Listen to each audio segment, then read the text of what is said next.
everyone, this is Lavra. The date is January 7th, which is like December 25th for everyone in the States. The Orthodox Ukrainian Christmas was just yesterday, and this is like the morning after. Ukraine received Tomos, which means church independence, just yesterday. Well, the documents anyway. And a lot of my friends in the States, they tell me that they're worried about like people who go to Ukrainian Orthodox churches trying to take over the Russian Orthodox churches in Ukraine by force. So Lavra is the biggest point of contention because it's the largest church slash monastery of that sort in Kyiv, and one of the oldest, if not the oldest, one of those. So you can't tell from here, but it's actually really large. This is the main entrance, and it sprawls all the way down to Dnipro across the hills. Now, with the way Russians been talking about Ukraine receiving Tomos and church independence, you'd think that we would be attacking and burning down the places. I mean, we received Tomos yesterday, would be the perfect date to do that. Now, as you can see, there's really no crowds, no nothing, just your regular churchgoers. Just after the mass, it's 11 a.m., so it should be just finishing up. You can hear the bells ringing and everything. So no crowds anywhere to see, just the usual car parks everywhere that it normally is. Now, to get into a Russian church, unless you are a churchgoer, regular one, you need to get a ticket, so here's mine. Now let's go in and take a look-see what's inside, right?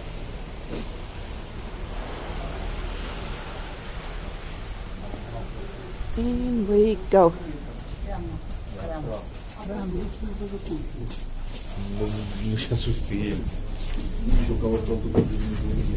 Дякую. Very nice, really nice weather. It's like -4 and snow in here, but a really lovely Christmas morning other than that.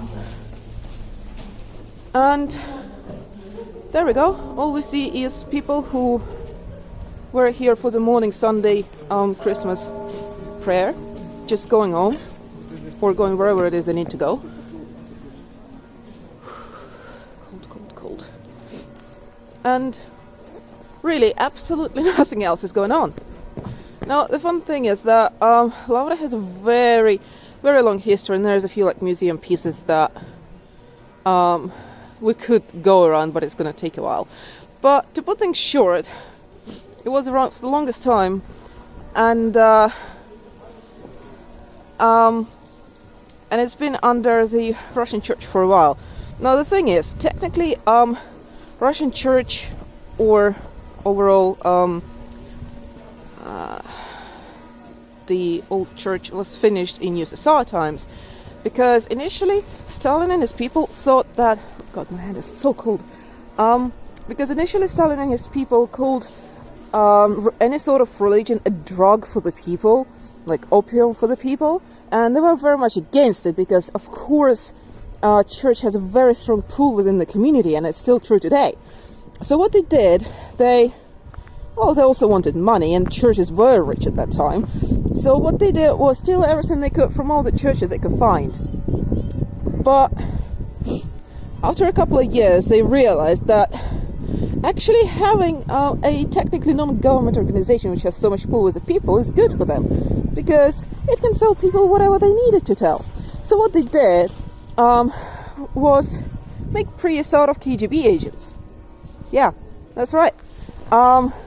And since the, let's say, 1930s or so, the church all across the USSR it has been KGB agents, and it is a well-known fact that they would even tell if things that you told them in confidence, and then get stuff in return from the actual agency. It could be food, it could be other riches, because people in USSR were really poor, and it was really hard to get anything you wanted. That tradition actually remained well until now, because if you look around the news, specifically the Russian ones, you'll see that Gundyaev who is the head of the Russian church, he was a KGB agent, still is probably. And he has yachts, he has cars, his watch is more expensive than like 3 of my flats. So yeah, that never really changed. Now, one of the main issues why Ukraine wanted Tomos and its own church so bad was because, firstly, we did not consider. Well, firstly, Russian church isn't exactly legal, and if you I wonder what they're doing there. It must be a Christmas tree thing. And if you look at what the mother church is saying down in Turkey, is that, well, Russian patriarch church wasn't exactly legal, because it's a very convoluted story, but essentially they kidnapped a Ukrainian head of church, then forced him to sign some documents after days and days of torture. At that point, no one really cared, so that was fine, and for hundreds of years Ukrainian church was slaved to Russian one. But and as far as I can remember, which is back in the 90s, no one really cared about which church they went to. Literally no one made a difference, and no one cared. But when the war started, and after the revolution, we really started seeing a difference. For example, during the revolution, there is 2 churches, like big ones, next to Maidan, and one of them, the Ukrainian one, was actively helping, that guy saying hi, was actively helping to hide the people when the shooting started, and they had first aid places, and they were a point to bring the medicine when the shooting started and everything, so it was a safe place. While the other church, the Russian one, it closed its doors to the people. I mean, what can you say about that? There's been cases where the Russian church refused to say the prayers when a child died just because the child was baptized in a Ukrainian church. They've been refusing to do the procedures to bury our own soldiers who are defending us. They support Russian propaganda and help to spread it among the people. I mean, it comes down to ridiculous things. I've known a woman who was scared to eat matzah, which is the Jewish flatbread, which is basically dough and water and nothing else, because her priest told her that it had blood of babies in it. It's ridiculous, but she completely believed it. And she knew the Jewish family who offered her a piece of flatbread. So, like, a lot of really ridiculous things like that. And with the priests having a lot of pull in there within the community, within the church community, and talking bullshit like that, well, I'm sorry for swearing, but really, and actively supporting Russia propaganda, it has a really big effect in Ukraine, especially Western Ukraine, which is particularly religious. Like, you won't see a shop that's open on Christmas, literally. It's quite annoying for someone from Kiev who's used to everything being open all the time. So yeah, it's a really big issue, and it's a really big point of independence, because if people's minds and people's religions, things they find holy, and priests they trust and don't really question, are setting them against their own country, it's not good, is it? So yeah, receiving Tomos is something Ukraine has been trying to do for a long time. It's a really big celebration. So on the 24th, there was Sabor. So a lot of Ukrainian priests from different Ukrainian branches came together and picked the leader guy, whose name is Epifania, by the way. He's pretty young for a head of church, but that only means that he's going to be with us for a long time, and he's been one of those who fought for Ukrainian church independence for a long time. So I think that's a pretty good choice. Now, the Russian church priests have also been invited, but for some reason they refused to come. And there were a lot of people who were congregated near the church where the whole event was going on. It's actually right between the 2 churches I mentioned before, one who helped Maidan and the other one who didn't. So they were standing there from 10 a.m. until 10 p.m. When the final election decision was announced, and it was a really great celebration, really. There were people from all sorts of confessions, atheists who don't believe in God, Jews, Muslims, you name it, we had it. Maybe not Buddhists, we don't have a lot of those, but whatever.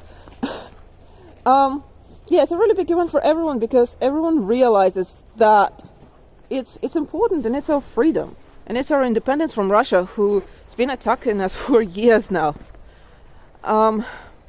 So how do things work now? The way it works now is that each church has a community, which it technically belongs to. So it is the community that decides which patriarchy the church answers to. So it's been already going on in the western parts of Ukraine, and I know a number of communities have been making sure that their priest answers to the Ukrainian patriarch rather than the Russian one.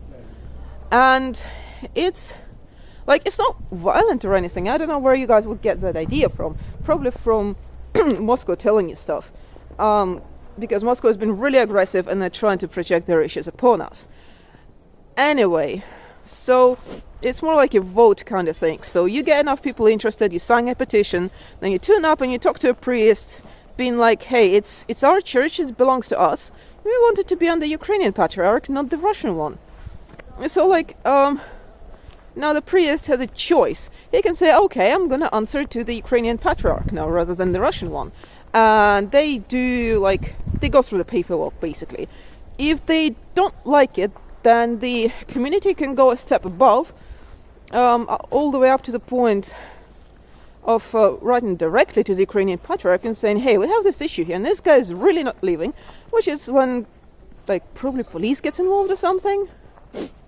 It hasn't happened before. I would have seen it on the news. Something's been repaired here.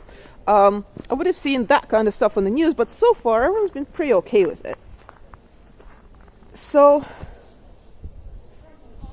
yeah, that's what you get. It's a lot of people have feelings about this sort of thing. I mean, I would love all of the Russian church to become Ukrainian church overnight, but it's a process, and we realize that.